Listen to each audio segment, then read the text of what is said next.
Hello everyone, welcome back to the CCO Follow podcast. Today we're going to be talking about emerging adults and how we parent emerging adults. Travis and I are joined today with Tony and Lisa Brooks, which just so happen to be Travis's in-laws. So this is going to be kind of fun and exciting, talking about some of their children that they have who are now all emerging adults, and some of them are actual adults. So we're going to be talking what that means. But Travis, maybe you could get us started in just describing what we mean by emerging adults. Yeah, I mean, emerging adults really is like you and I. I like to consider myself still emerging. You're a little bit older. We don't need to talk about that. But in reality, I mean, we were actually talking about just before we started the podcast that, in some ways, this is the kind of parenting you're be doing longer than any other because, the first 18 years is very much like building that foundation of the house. But then the, 18 plus, that's where most of the, it really shows where they headed, where they're going, and helping your adult children really kind of form their life and stuff. And so, ideally, unless there's tragedy, you're going to be parenting them longer than 18 years after they turn 18. And so, it's really the long game of parenting, and parenting is a new relationship that's very coaching focused because you can't just send them to their room or, give them a consequence the way you may have done when, they were under your roof, or at least, a minor. And so there's just so many aspects that are so different yet so important, and in some ways makes parenting really hard because you don't have some of those simple tools that are very effective and important. And it's also such a longer time period is such an important thing. Well, and 18 years realistically is very short. Mm-hmm. I mean, it's been just a decade since I started driving, and it feels like it was yesterday. That explains your driving. So I'm curious, Tony and Lisa, with your kids, maybe you could just help us understand the kind of kids you have, how old they are, and then we can kind of dive in what it's been like that, going from that short 18 years to now this is life, and it's they're out of the house and all that stuff. So yeah, tell us a little bit about your kids if you'd like. Yeah, we have 6 children. The oldest is 32. Thank you. That's Travis's wife, Alicia. Our youngest is 19. They're all kind of out of the house. We do have our youngest son and his wife are living on our property in a travel trailer while they're saving money to buy a home. But, so you guys now own a trailer park is what I hear. Kind of, yeah. So we have trailer trash. Yeah. So anyway, so yeah, 6 kids in that range. Do you want to go down the line? Yeah, I mean, we have Alicia, the oldest, then Allison, who lives up in Seattle. She's single. She's an attorney up there. Then we have Abigail, who's married and lives in Iowa with her 3 children. And then we have Anna. She's married and lives in Tenina with her husband. Then Anthony, who lives here in Olympia. Has his own business. And then our youngest son, Adam. So yeah, something I think that is important to notice about emerging adults is that when they're kids, they have different interests. You might have one kid's propensity towards sports, one towards something else or whatever. But you guys have now been in this category of parenting for 14 years, with Alicia being the first one 14 years ago. But in those seasons, you've had some of your children dating, some of them getting married, some of them getting engaged, some of them starting a business, some of them going to college, not going to college. There's so much, almost more variety of, directions they can go. And so your parenting has to adapt to each one. I mean, with every kid, obviously you're parenting different and adjusting, but it just grows. The differences grow. I'm curious, what is the relationship like?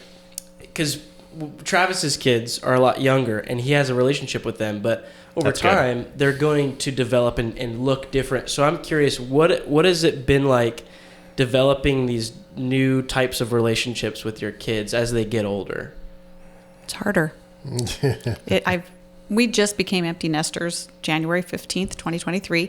And I love that you know the date to that. That's when Adam got married. It also was only 9 months ago. So it's But you just have to really be intentional and work at that, because when your children are living in your own home, you see them daily and there's constant reason for interaction. Yeah.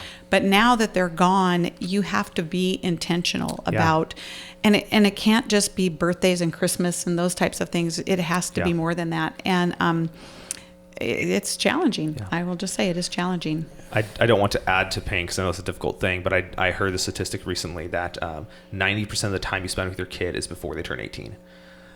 Because of all the mornings and evenings and all the things. And now some of those... And even that wasn't enough time. I mean, especially as a father who's working, trying to support a family. As you know, you wish you could be home more. Yeah. But your occupation and the needs of raising a large family take you away. So now, obviously, hopefully... you will, of that last 10%, assuming you just falls perfectly in the statistic, will be better quality. Because of that 90%, how much of that was discipline and throwing fits? How much of that was changing diapers? How much of that was things that, yes, they're sentimental now in certain ways, but it's still not the same kind of quality enjoyment time. So well, and I will just say from my experience being the emerging adult, as you would say, my wife and I are both around the same age. And the difference, though, for us is she's away from her family. I live pretty close to mine. Yeah. And so it's this balance where I can understand, my wife really misses her family. And so, we try to visit them as much as possible. But like what you're saying, it's just we don't have a ton of time with them. But we have a lot more time with my parents. Yeah. But I'm under no illusion that, that could change in an instant. And I expect probably later on that, it might flip. And so... Yeah, in about 20 years, you guys might move away. Yeah, and so different, it's harder to connect with our parents, but I feel like what you're saying is the quality... is better, once we're together, it's we're really, intentional, like you were saying, about being together. I think that has made a huge difference. Yeah. Well, and I think the relationship... it changes based on location as well. I mean, Travis and Alicia lived in Florida for 7 years. Yeah, most of our adult life so far. Yeah, and now they're back in Olympia, and we have a daughter in Iowa and her husband and grandkids, and so that does change the nature of the relationship. And it depends on who you are. Lisa's much more into social media than I am, so she's able to keep a little bit better tabs on what's going on and stay in communication via those avenues, where I am not. So I've got to make phone calls and do that kind of thing, which is different. But yeah, it does change the dynamic. So, and the further the away they are, the less or more helpless, I guess, you feel as a parent, especially if they're going through difficult times. Yeah. Speaking of that quality, just going down that vein, because at the end of the day, we can't, sometimes you increase quantity, but if you increase quality, then it makes any increase of quality you get even better. So, and obviously you have different kids, so feel free to give 6 different answers. But, what are some ways that you felt like you were able to increase the quality? Whether that be, like you're saying, phone call versus Instagram, or maybe Instagram was a really great way to increase quality. What was ways that you guys were able to increase quality? Yeah. Well, I think the first thing is to really know what communicates best to each child. And so some children, they're going to want more acts of service. They're going to want us to be working alongside them, helping them build their house. Another one might just want us just to hang out and just spend time with them. Yeah. So I think that's one thing, is really understanding each child and their innate personality and who they are. And so you're saying when they're emerging adults, the level of sacrificialness you have to provide to the table doesn't go away, because in the way you described it, this isn't bad. I think it's just important to note is that you're having to essentially go, this kid needs this kid needs this kid needs this, instead of it'd just be nice if I could just relate to them on the same way and just help them all and call that good, or have a board game with each of them, have that good. It's no, what mattered was this kid needs a board game. It becomes more complex. Yeah, for sure. Well, and I would say too that each kid, as they left the home, you feel like you're losing that relationship. And with some of our children, that was quite true. We had, when they left, they were ready to be on their own and really didn't want a lot of influence from mom and dad. And for the most part, all of that's come back, and I would say those relationships are stronger. So there's hope. There's always hope. Oh yeah. Which, I mean, you have that in all stages of parenting. You have stages where, it's more common, the youth age between 12 and 18, where, you have the classic, they won't want to talk to me anymore, stuff like that.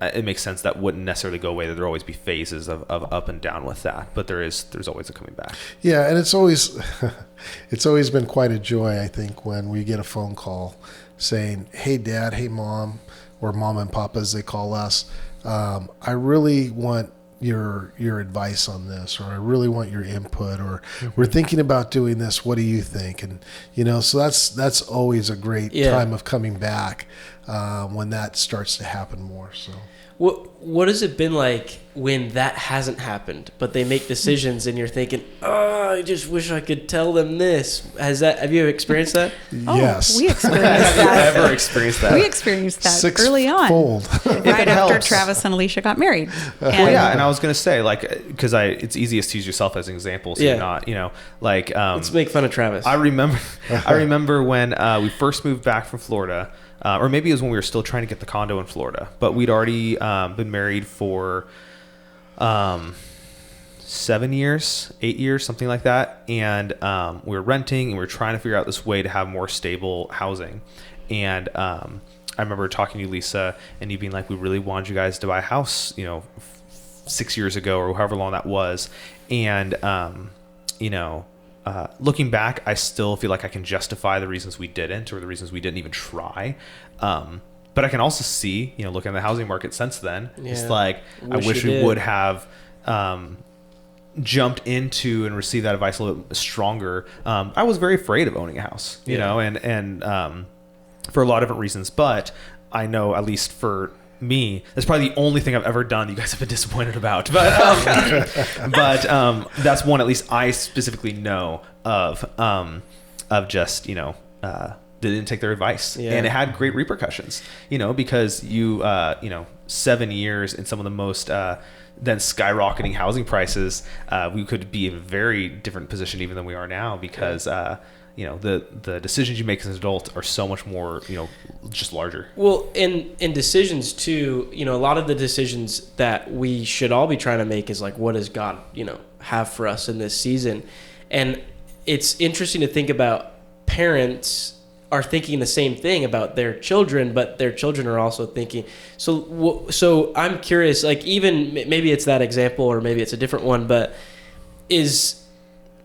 how do you get patience over that? Like, how have you learned patience, I guess you could say? Well, I think one of the things I was going to kind of piggyback on that is you have to understand that whether somebody's just becoming an adult and leaving the house, or going to college, or getting married, or whatever, there's a transition period. And as a parent, I think it's really important to understand, give them their space, because they've been waiting for this adulthood forever, and they want it. And they really, at that point in time, rarely want to hear what you have to say. And so it will come back around. It does come back around, and you have to just kind of let them make their mistakes. And I mean, they're not drastic mistakes. They're, I was thinking of a different example, not the house example. That's Travis. fine. So You can just so throw you know, another there one. is more than one, but you just kind of have to let them make their mistakes and just wait for that time when they are going to come back around and start to say, hey, my 19-year-old son called recently and said, does Travis and Daniel and Matt ever ask Papa advice? And I was like, oh, that's really an interesting question, and I thought that was really cool that he would even ask, do they ask advice? Is that okay? Am I supposed to do this on my own, or can I ask my dad advice? And you can. It's just, it docks your score of adulthood. It's kind of like the phone a friend and Who Wants to Be a Millionaire. Actually, it's quite the opposite. It increases your score. I remember when I first went out on my own, and I'd rented this place, and it needed some repair, and I was kind of perplexed on how to do things, and I asked my dad if he'd come come take a look. And he came down with the whole tools ready to go to work, and he started tearing into stuff. And I'm thinking, this is a rental, and you're tearing apart the wall. And it all worked out. But right there, it taught me that not to be afraid of a project. But then later, we went through some tough times. I mean, I was in my late 40s. Or no, I might have been even in my 50s at the time, and we were going through a financial tough time, and I had to ask my dad for money, and so even then he was still an involved parent in that way, and so from our perspective, when our kids need something, we can't always say, yeah, we can do that for you, but we want to walk with them through that. That's a really great, and just help them, in any way we can. So, but walking with them is the key. And Which it'll really is look all of different. parenting. It'll look different with each child and each stage that they're at. I mean, our one son who didn't go to college and started a business, we came alongside him and said, let's help you. We'll help you get it started. And we're his biggest cheerleader along the way. How can we help you in this? You guys were the first to get shirts, which I'm still a little bitter about because I want one. Okay, that's your Christmas present. Yeah. But, that kind of. Yeah. What about, I don't know if you, out of the 6 that you have, has there been anyone that has kind of done the opposite where almost Were they a perfect clingy? child? Yeah, like just being very like Not letting go? Yeah, not letting go. Because I think in my family, I've kind of experienced both sides. Like my sister is very independent, wants to just go, and I'm more like, well, if these guys know what's going on, I'm going to ask for help. And it's taken me some time to realize, like, oh, I need to actually. They stopped answering your calls. Yeah, and, like, and oh, they've no. been very gracious about that. But they've said, they're like, this is kind of your thing. Like, it's okay to make a mistake. You'll be okay. So maybe not as a chronic thing, Yeah. but like there's acute moments where you've had to kind of push them and say, we're not going to answer None of this. that. No, I would say on average, all our kids have, on average, and that's their adult life. We've going through something right now with one, but the relationship has been good, and we've gone through some distance with all our kids, but they all like coming home. They all like being with us. It's a blessing. Yeah, it is. They're all is. A-type, so it explains why none of them would be, chronically clingy. Gotcha. But they've all had their different times where they definitely want to be independent. I think from when they were young, we really wanted to graduate them to independence. And so we kind of had break points that we planned where this is no longer mom and dad's decision. This is now your decision. Mm-hmm. And one in particular I can think of was when I don't remember what the age was. I think it was 14, but they were able to choose what movies they can see, where before that they were not allowed. And we purposely gave them that decision to help them, realize that, they got to make good decisions. Yeah. How was it transitioning from, such a, I mean, that's a big deal. I can't imagine giving that authority to my kids right now. Might have been 16. 23. But how was it, releasing authority like, okay, you can choose what movies you watch to, okay, like the government says you can get a loan. Like the government says you can, sign up for military. The government says you can do these things that are life altering. How was that transition? Both, even if none of them took that upon themselves, how was it just knowing that was a possibility and like knowing that technically they now have like complete freedom? I think the biggest one is the driver's license and letting them drive on their own, because they're just going to smash that car into a tree. Well, I mean, you guys killed how many deer in your area? Oh man. So I think getting through that, prepares you for some of the other things, but at some point we had to look at each other and say, they're adults, these are their decisions. And for better or for worse, if there's something that we can do to help if they come to us, well, we want to do that. But there's going to be some things that we just can't help them with, or they will not allow us to help them with. And we just have to be okay with that. And that's where prayer comes in. Well, and I've said to Tony many times, we need to remember that when we were at this stage, what were you doing? What were our parents doing? Our parents were probably freaking out. Yeah. And so, and whenever I bring that back to him, he's always like, oh, maybe you're right. Because we seem to forget all the steps that we had to get through to. Yeah. Well, and even if you remember them, I mean, the heart of every parent is you want your kids to do better than you did, and not just from a like, I'm grading you and I want you to score better, but it's like that. I just want your life to be better. And like, so even if you remember the steps, I could imagine it being very tempting to be like, can we just avoid some of those? Like, that'd be really cool. And then you'd be even further along than I was. Well, and for us, we got something. We were 2 years married. We went to our parents and with big smiles on our faces, knowing that they'd be totally excited that we were quitting our career jobs and moving to Europe for a year to go to Bible school. Wow. Yeah. So now we kind of understand a little bit of what that is on the backside. We were wondering, why aren't they so excited about this? Yeah, right. So, and I'm sure our kids have looked at us like, why are mom and dad not so excited about this? So, yeah. Okay, my question, because I'm thinking about all of this, and you guys are making great points. It's stuff I haven't even thought about, but now I'm like stressing. Makes you want to have kids even more. Yeah. Huh? But let's bring it back to, the idea is, like you said, we want our kids to be better than we were, better off than we were. What about when it comes down to like the spiritual aspect of knowing Jesus? I don't know if you have experienced any issues with kids or something. Maybe you have kids who don't believe. I don't know. But how does that work fitting into this emerging adults when you can't just take them to church with you on Sunday now because they're driving or they're going off and they're living with somebody else? What has that been like for you guys?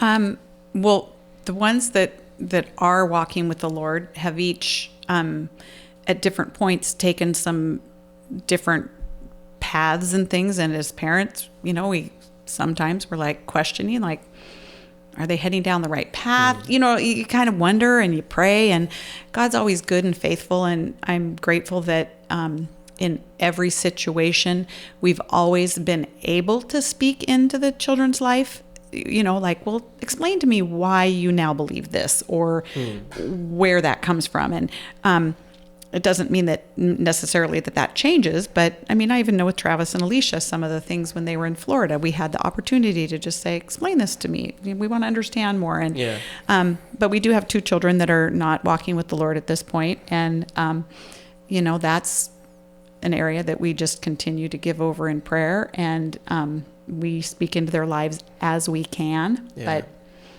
sometimes you're not, the door, you can tell where they've drawn the line of what they will let you share and not share. He just tried prying recently with one of them, and that one, I won't say the gender, made it clear that you crossed a line. Yeah. And so you step back a little bit and you continue to pray and continue to pursue. You step back and then you send the siblings in. That are walking with the Lord. Well, it seems like, because we've talked about this before in a previous podcast, it's because the idea of like the kids that we have, they're our kids, but they're not our own, and how tough that has to be. I can only imagine especially as they move on. But you said something really important, I think, that we should definitely focus on. But it's prayer. I personally know my parents as the more I've grown up and the more that both me and my sister have become adults, the more that they've prayed, or at least maybe they've prayed that same amount all along, probably, but the more I've noticed the provision of just, they're praying constantly for us.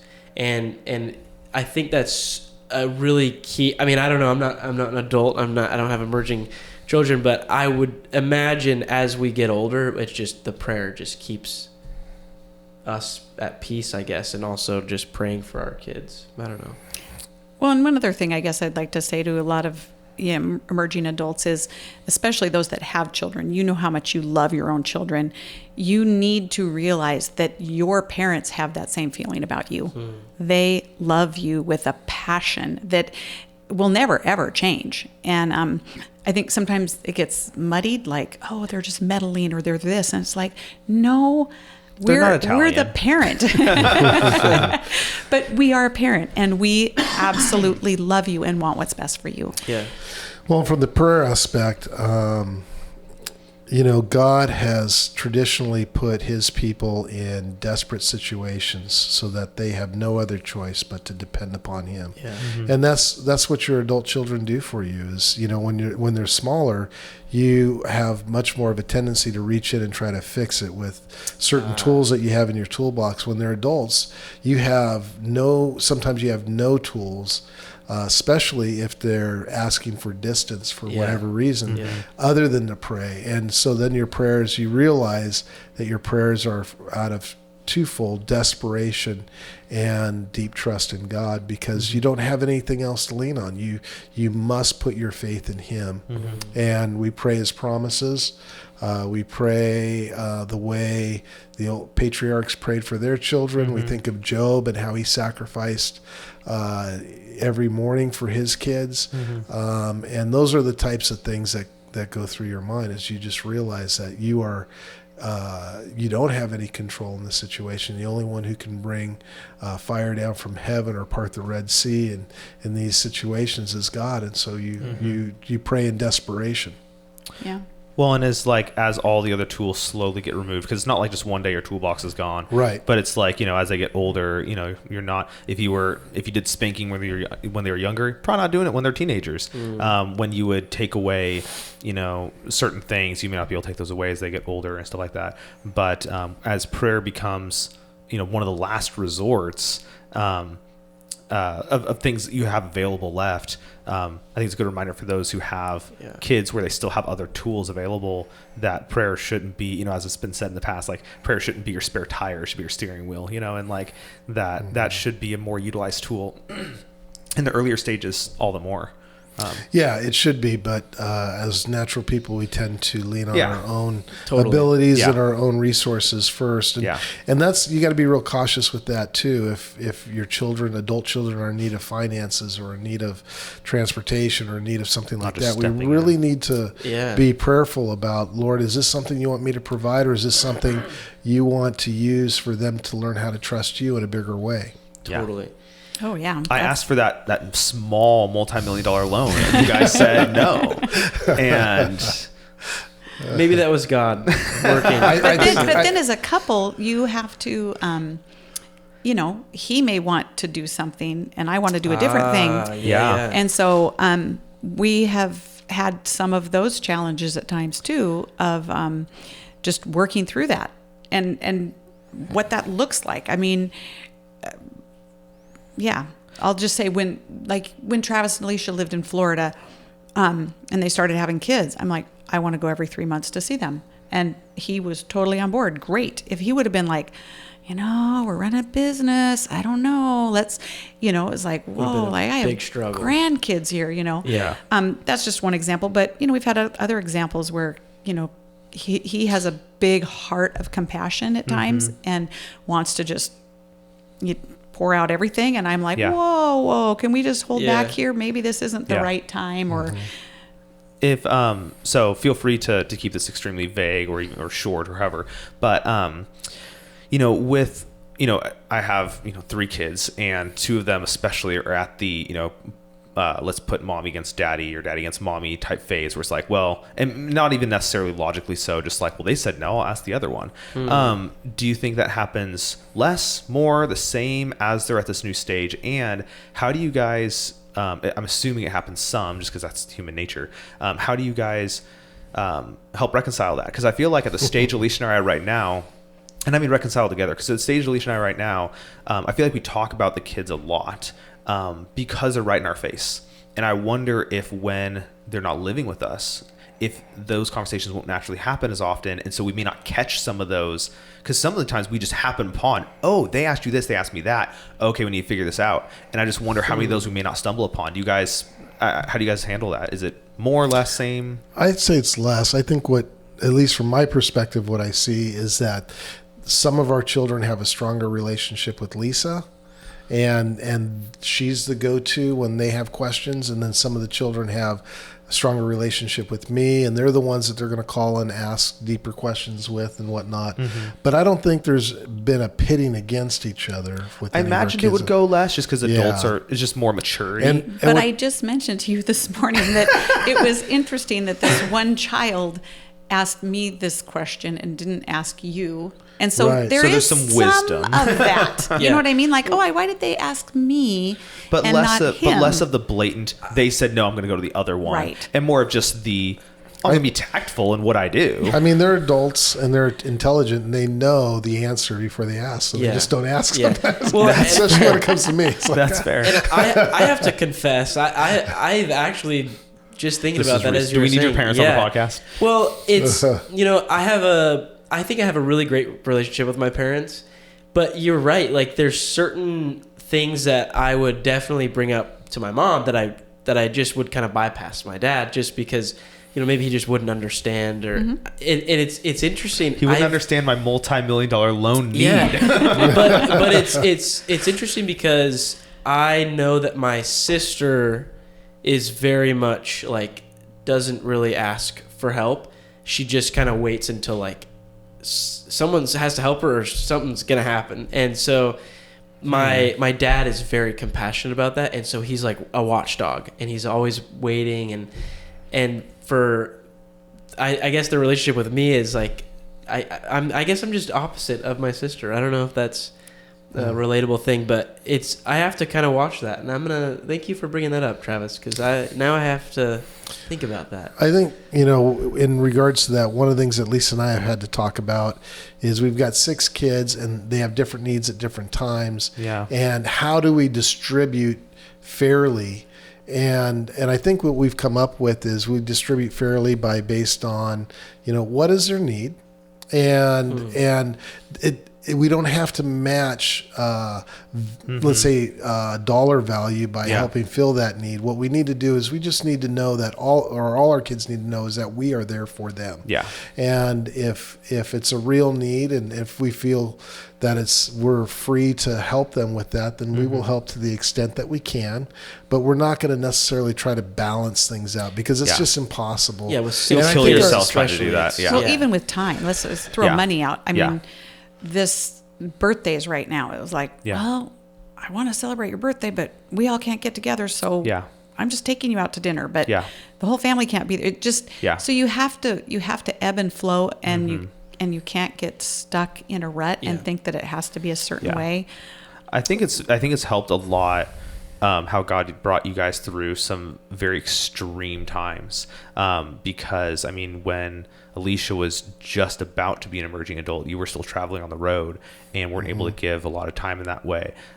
When the next 2 are becoming emerging adults, you guys were just starting your business, and like there's been so many. You guys have had so much variety of abilities, capacities, of all the different things, to where I think someone who, I look at my own parents, how they've had this, not the exact same jobs, but the same category of jobs for now the last 22 years. And it's very easy for them to want to make it even Steven because they've had a more consistent, well, this is what we can always do. And so when they have their kids becoming emerging adults, it's like, well, this is what we did last time, we're going to do it again, and just keep doing that.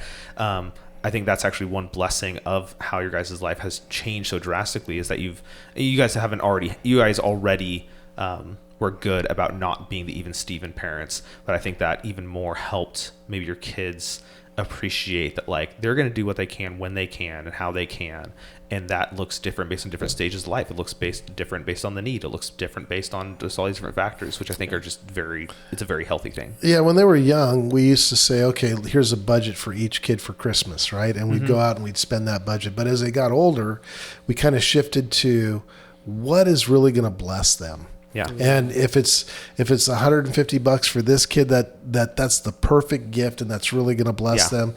And the other kid, it's $70 for that perfect gift that's going to bless them. That multi-million-dollar loan that's going to. Yeah. Well, the Lord owns the cattle on 1,000 hills, and if He sells some of them, gives you the money, then you're good. But that's kind of, and as they've now moved from being teenagers and young adults to full adults, that's kind of the approach that we've taken is what can we do to truly bless them? What would be truly helpful, both from God's economy and our economy, that we can do. And we're not going to worry about Yeah. What it looks like to the other kids, because we're going to treat them with the same thing as how can we bless them within what we have and what God has. Well, and it's like what you said at the very beginning of like the acts of service versus the time versus the words of affirmation. Like people just receive things differently. And I mean, that's the kind of beautiful thing about giving and receiving to begin with, is that people value things differently.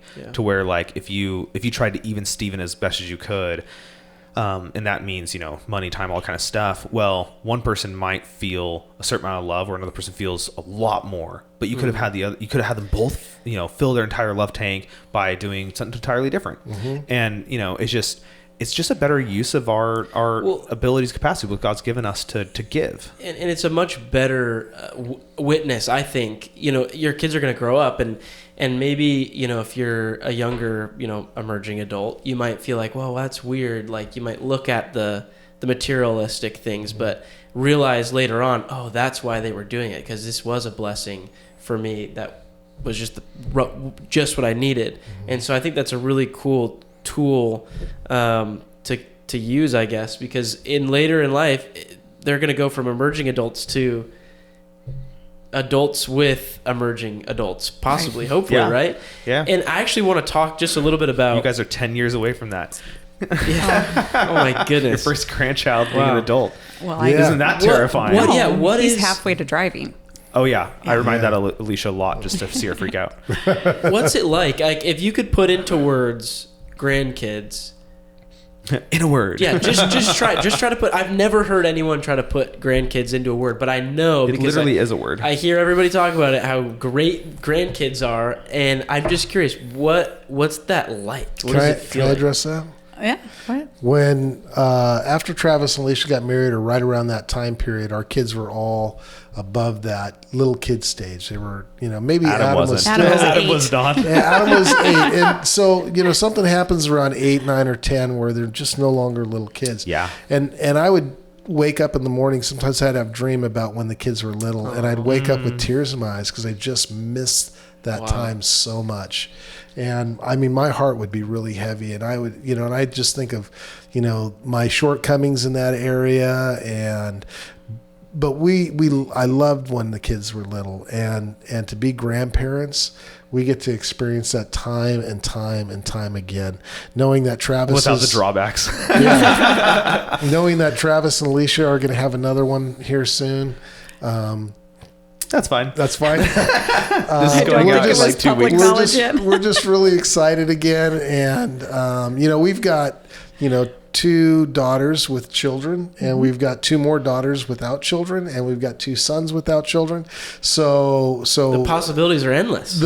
Having that experience again of being able to hold and play with and do the cute little things with the little ones, it's overwhelmingly joyful for me.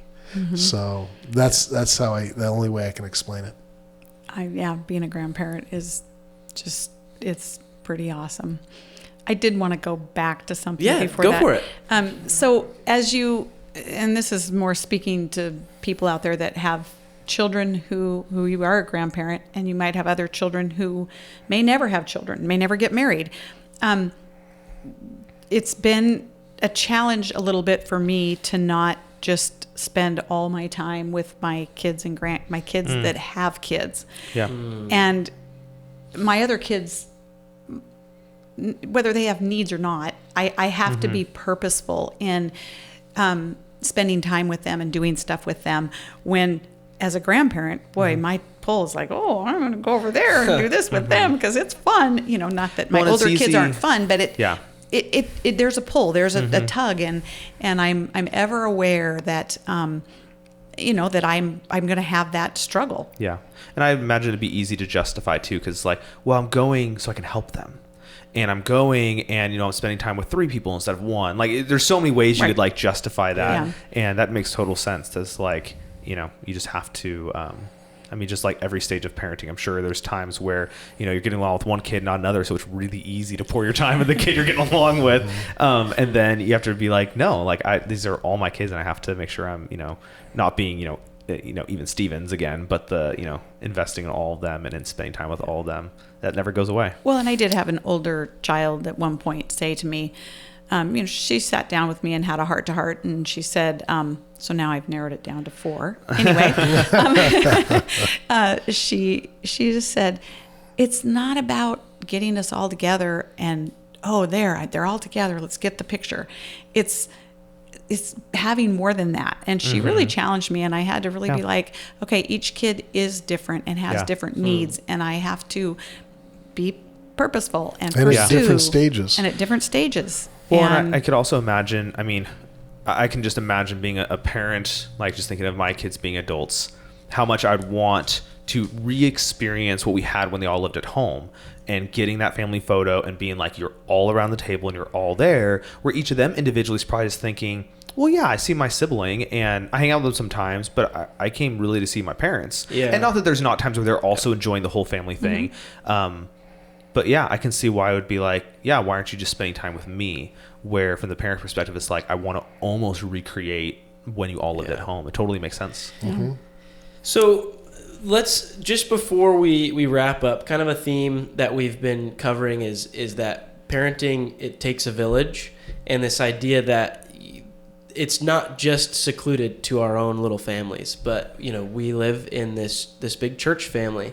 And how can people who might not have kids or are just in a different season of life, how can they come alongside you guys as parents of emerging adults to help you in that?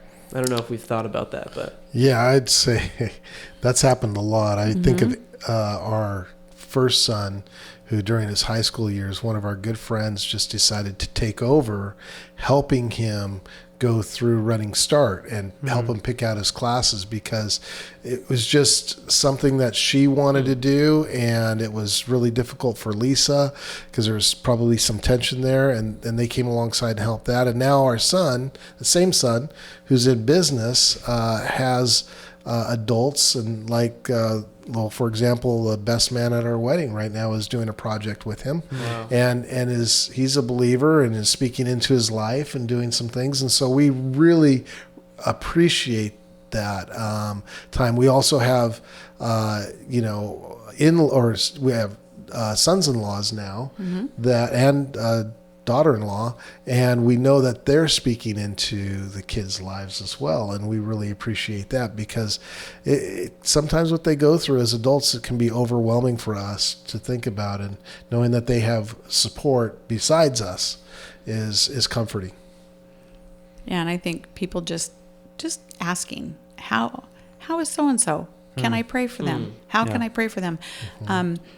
There's a lot of people within this church. We've been coming to this church for 20 years. Yeah, at least. About 20 years. And there's several people that we've walked through life with that will ask. And, we get together and we share. This is a hardship that we're going through right now with this child or with them. And they pray and they follow up. And that's huge. And I know you guys, well, obviously limiting information given, because it is a different stage where sometimes you can't be as open with your prayer requests with people and stuff like that. I just want to say that in case anyone listen.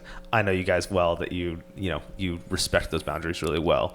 And we get if any of the kids listen. Yeah. I want to make sure, because that sounded very and we just spill all their things. But there is that difficult tension where they are adults, and so they do have a certain level of privacy. I know you guys have had to respect, even with sharing stuff. Well, we'll run into somebody at church, or we'll get a text or a phone call saying, "Oh, I just ran into your son," or "I just ran into your daughter here, and we had a conversation. Oh, and this came up, and they asked us for their advice in this, and that's always a blessing to hear." So, but we get that a lot, and then some of them are prior Sunday school teachers or youth leaders or just people we've spent time with in our home, and or even done vacations with. So yeah, that's great. Well, thank you guys so much for being willing to talk with Travis and I. I know Travis and in-laws, or you might not, or outlaws. They're in-laws. They're not outlaws. That's wonderful. So I was the one who pushed for them to be on the podcast. So so this we've talked about all through the ages now. I feel like we've covered most of it. Very briefly, next week we're actually going to be talking about technology. Is that right? Yeah. So we are going to have Chad and Crystal on again because at the very first episode of parenting that we had, we talked kind of about the unique overview. challenges in 2023. And technology was one of those things that we felt, man, we really want to talk more about this. There's more to talk about, yeah. So we're going to be talking about technology, really focused in parenting and the technological age that we live in next week. Thank you guys so much for joining us today as we talked about emerging adults, and we look forward to seeing you next time. So as always, God bless.